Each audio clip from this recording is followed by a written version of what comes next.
तर hi friends, मी आहे सावी। आजच्या एका नवीन व्हिडिओमध्ये तुम्हा सर्वांचं खूप खूप मनापासून स्वागत करते। तर आज आणणार आहोत 40 इंच छातीच्या मापाचं पेपर कटिंग। तर व्हिडिओ शेवटपर्यंत बघा आणि चॅनलवर जर नवीन असाल तर चॅनलला सबस्क्राइब जरूर करा। तर पाहू शकता, सर्वात पहिले आपण पाहणार आहोत पेपर कटिंग। तर मापे सांगते, उंची आहे 14 इंच, त्याच्यामध्ये आपल्याला 1 इंच ऍड करून 15 इंच घ्यायची आहे। त्यानंतर छाती आहे 40, तर 40 आहे, तर त्याचा चौथा भाग आपल्याला इथे लावायचा आहे 10 इंच प्लस त्याच्यामध्ये 1.5 इंच स्टिचिंग मार्जिन। कमर आहे 34, तर त्याचा आपल्याला चौथा लावायचा आहे 8.5 इंच प्लस त्याच्यामध्ये 1 इंच टक्स आणि 1.5 इंच स्टिचिंग मार्जिन। त्यानंतर गळा उंची जी आहे ती 6.5 इंच लावायची आहे, गळा रुंदी 2.25, मोंडा जो आहे तो 5.6 आहे, शोल्डर पट्टी 3 ची 3.5 ची। तर अशा प्रकारे जे माप आहे ते अंगावरून घेतलेलं माप आहे कस्टमरचं। तर त्याची आपल्याला आता बघणार आपण पेपर कटिंग। तर व्हिडिओ तुम्ही शेवटपर्यंत बघा, स्किप न करता, म्हणजे तुम्हाला व्यवस्थित कळेल। तर सर्वात पहिले आपण जो आहे तो पेपर घेतलेला आहे। तर पाहू शकता, पेपरची बंद बाजू आपल्याकडे घ्यायची आणि ओपन त्या साईडने ठेवलेली आहे। त्याच्यामुळे आपल्याला बॅक आणि फ्रंट जे आहे ते एका वेळेस आपले तयार होतात। तर पेपर अशा प्रकारे आपल्याला फोल्ड करून घ्यायचा आहे। त्यानंतर आता आपण याच्यावर माप टाकणार आहोत। तर सर्वात पहिले आपल्याला टाकायचं आहे ब्लाऊजची उंची। तर आपली जी उंची आहे ती आहे 14, त्याच्यामध्ये 1 इंच ऍड करून आपल्याला 15 इंच आपल्याला इथे ब्लाऊजची उंची आहे इथे लावून घ्यायची आहे। तर पाहू शकता, इथे 15 इंचावर मी एक मार्क केलेला आहे। त्यानंतर आपली जी आहे छातीची घडी, तर आपल्याला घ्यायची आहे 14 इंचावर आपल्याला छातीची घडी घ्यायची आहे, म्हणजे आपला जो माप आहे ते व्यवस्थित लागेल। तर अशा प्रकारे आपल्याला पूर्ण रेष आखून घ्यायची आहे 14 इंचावर। तर आपल्याला एक पहिले असा चौकोन तयार करून घ्यायचा बॉक्स, आणि त्याच्यामध्ये आता आपल्याला पूर्ण आपले मापे टाकायचे आहे। तर पाहू शकता, इथे आपण 14 प्लस 1 इंच 15 अशी आपण इथे ब्लाऊजची उंची घेतलेली आहे। त्यानंतर आता आपल्याला टाकायचा आहे गळा। तर गळा आपण जो आहे तो गळा रुंदी घेतलेली आहे, आणि त्यानंतर आपल्याला 3.25 इंचाचा आपण इथे शोल्डर टाकलेला आहे। तर पूर्ण शोल्डर जे आहे आपलं 5.5 इंच इथे आपण शोल्डर लावलेला आहे। त्यानंतर आता आपल्याला लावायचा आहे मुंडा। तर मुंडा जो आहे तो आपला मोठ्या मापाचा ब्लाऊज असल्यामुळे आपण इथे लावणार आहोत 5.6 इंचाचा। तर अशा प्रकारे आपण 5.6 इंचावर आपण एक मार्क केलेला आहे, आणि त्यानंतर सरळ अशी आपल्याला एक रेष आखून घ्यायची आहे। तर पाहू शकता, इथे आपलं लागलेलं आहे 5.6 इंचाचा मुंडा। त्यानंतर आता आपल्याला टाकायचा आहे छातीचा चौथा भाग। तर 40 इंच असल्यामुळे आपला छातीचा चौथा भाग जो आहे तो 10 इंच येतो। तर पाहू शकता, अशा प्रकारे आपल्याला 10 इंच इथे छातीचा चौथा भाग, त्याच्या समोर 1.5 इंच जी आहे ती आपली स्टिचिंग मार्जिन घ्यायची आहे। तर पाहू शकता, इथे 10 इंच आपण छातीचा चौथा भाग लावला आणि 1.5 इंचाची स्टिचिंग मार्जिन घेऊन आपल्याला अशा प्रकारे एक लाईन आखलेली आहे। त्यानंतर आता आपण टाकणार आहोत कमरेचा चौथा। तर कमर आपली 34 आहे, त्याच्या 34चा आपल्याला चौथा भाग टाकायचा आहे, तो येतो 8.5 इंच। त्यानंतर 1 इंच जे आहे ते आपले बॅक साईडचा, त्यानंतर 1.5 इंच आपली स्टिचिंग मार्जिन। अशा प्रकारे आपलं इथे माप टाकलेलं आहे, आणि आपण आता हे बाहेरच्या साईडची जी स्टिचिंग मार्जिन आहे ते आपण अशा प्रकारे लाईन आखून घेणार आहोत। तर पाहू शकता, अशा प्रकारे आपलं पूर्ण उंची, त्यानंतर शोल्डर, त्यानंतर मुंडा, तर आणि त्यानंतर कमर, तर आपले हे बेसिक मापे लागलेली आहे। त्यानंतर आता आपण बघणार आहोत मुंड्यामध्ये आपल्याला इथे 1.5 इंचावर एक मार्क करायचा आहे, आणि एक अर्ध्या इंचावर। तर अशा प्रकारे आपलं बगलचे जे माप असतात दोन ते इथे आपण लावून घेतलेले आहे, आणि त्यानंतर आपल्याला द्यायचं आहे ते गोल आकार। तर गोल आकार, तर पाहू शकता, पहिले आपण असं टॅप थोडं करायचं, त्यानंतर डायरेक्ट मध्ये हा आपला बाहेरचा आणि हा आहे तो आपला आतमधला। अशा प्रकारे आपले 2 आकार इथे लागलेले आहे, तर पाहू शकता अशा प्रकारे।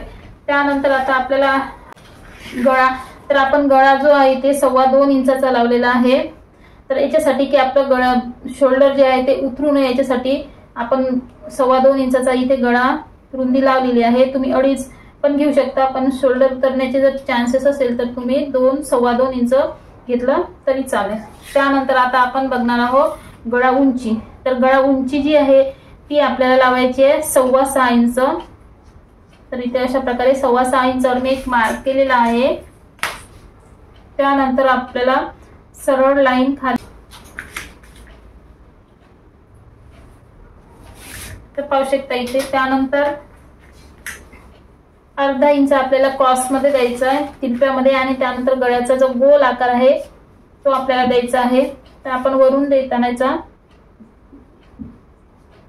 तुम्हाला जर गळा थोडासा पसरट पाहिजे असेल तर तुम्ही 1/2 इंच अगदी एक रेष आपल्याला अशा प्रकारे बाहेरून गळ्याचा गोल आकार अशा प्रकारे लावायचा, म्हणजे आपला जो गळा आहे तो छान एकदम असा पसरट आणि गोल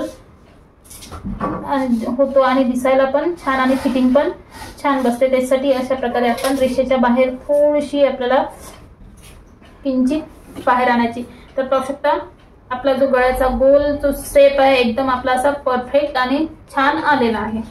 त्यानंतर आता आपण पाहणार आहोत ते क्रॉस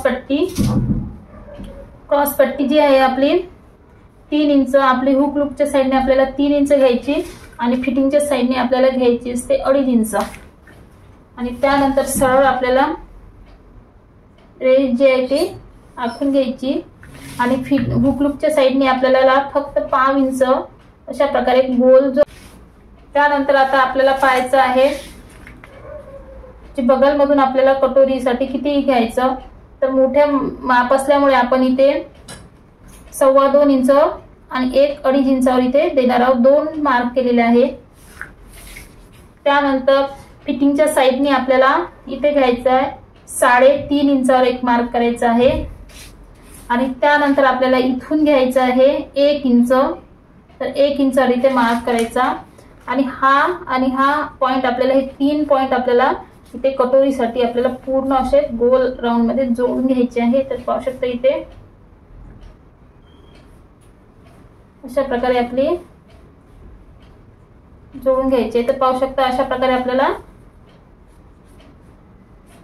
पहिले हलक्या हाताने मार्क करायचं आणि त्यानंतर त्याच्यावरून आपल्याला डार्क।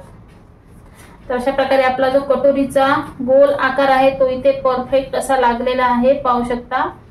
आणि हे अंतर जे आहे ते आपलं एकदम परफेक्ट लागलेलं आहे। तर पाहू शकता अशा प्रकारे आपला गोल आकार आलेला आहे। तर आता आपण कट करूया।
तर पाहू शकता अशा प्रकारे आपल्याला फ्रंट आणि आपला बॅक इथे आपले तयार झालेले आहे। तर सर्वात पहिले आपण फ्रंटची कटिंग करणार आहोत। सर्वात पहिले आपल्याला गळा कट करून घ्यायचा।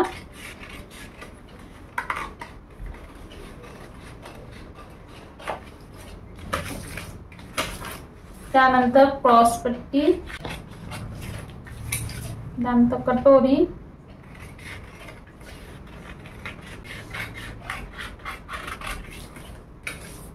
त्यानंतर समोरच्या मुंड्याचा,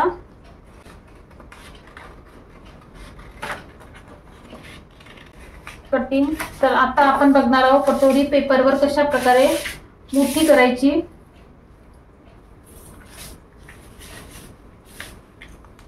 हे कटोरी जी आहे आपली क्रॉस मध्ये कापडवर जे आपण कटिंग करत असणार, कापडवर जर तुम्ही वाढवत असाल तर तिरप्या कापडामध्ये ठेवायची, तर त्याच्यामुळे आपली जे कटोरीचा जो पप आहे तो छान येतो। तर अशा प्रकारे तिरप्यामध्ये कापडवर कापा किंवा पेपरवर, तर अशा प्रकारे आपली जी कटोरी आहे कधी तिरप्या कापडामध्ये ठेवायची आणि आपल्याला जी कटोरी आहे ती पूर्ण आपल्याला जशीच्या तशी पहिले आखून घ्यायची आहे। तर पाहू शकता इथे अशा प्रकारे आपण पूर्ण कटोरीचा जो शेप आहे तो पूर्ण वेगळ्या कागदवर आपण इथे आखून घेणार आहोत। तर अशा प्रकारे आपण इथे पूर्ण आखून घेतलेला आहे। त्यानंतर वरून जो आहे, वरून आपल्याला अर्धा इंच वाढवायचा वरती आणि पूर्ण आपल्याला ह्या साइडने आपल्याला 1 इंच वाढवायचा आणि या साइडने पण आपल्याला 1 इंच वाढवून घ्यायचा आहे।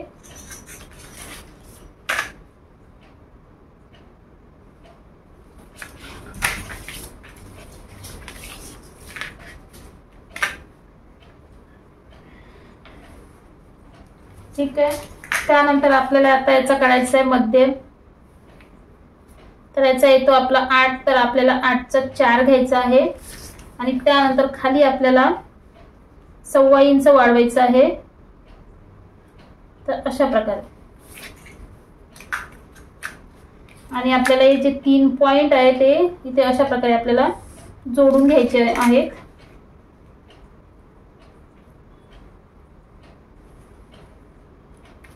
तर पाहू शकता आपली जी कटोरी आहे ती परफेक्ट आपण इथे 40च्या मापाची वाढवलेली आहे।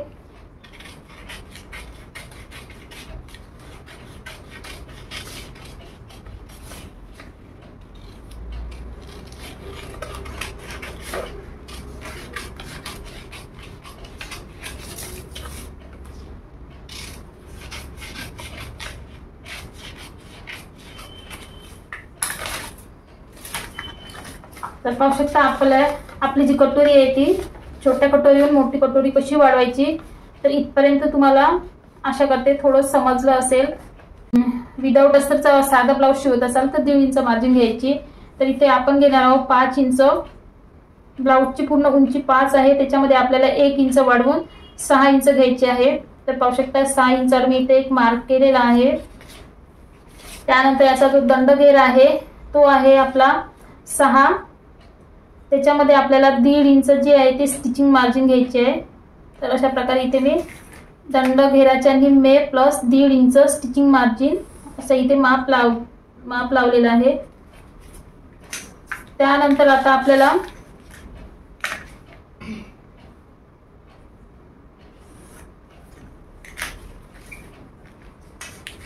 जे आपण वरून आपण 5 लावलेला आहे, इथपासून इथपर्यंत 5 जे उंची लावलेली आहे त्याच्यामध्ये आपल्याला घ्यायचं आहे 3 इंच ब्लाउजची कॅप हाईट। तर इथे आपण 3 इंच घेतलेली आहे। त्यानंतर 3 इंच घेतल्याच्या नंतर आपल्याला एक लाईन ड्रॉ करायची आहे। त्यानंतर आता आपण इथे लावून घेणार आहोत दंडघेराच्या निम्मे।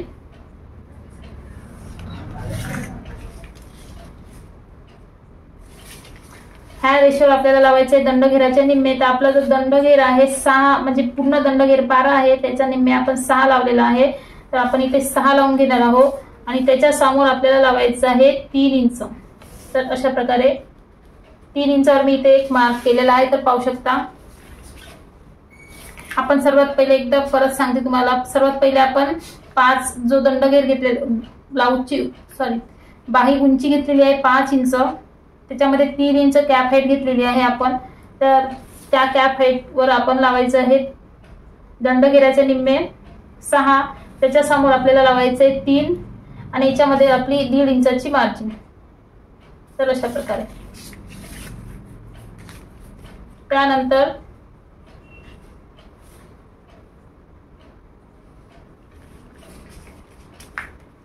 अशा प्रकारे आपल्याला इथे ड्रॉ करून घ्यायचं आहे। त्यानंतर आपला जो आहे वाचलेला भाग 1.5 इंच मार्जिन पासून तो आला आहे 7.5। तर याचा आपल्याला आता निम्मे करायचा।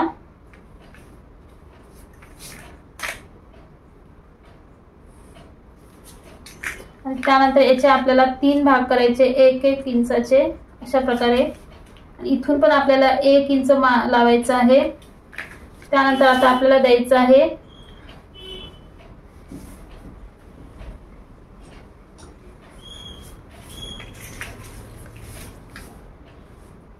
बाहेरचा सेप. तर अशा प्रकारे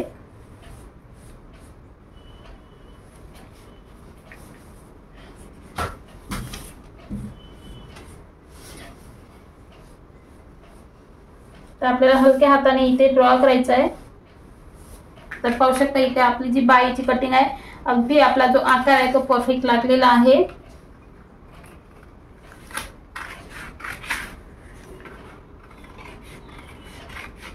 तर शिवताना आपली जी बाई आहे आपल्याला थोडी ओढून लावायची आहे. ही बाई आपल्याला कमी पण पडणार नाही आहे.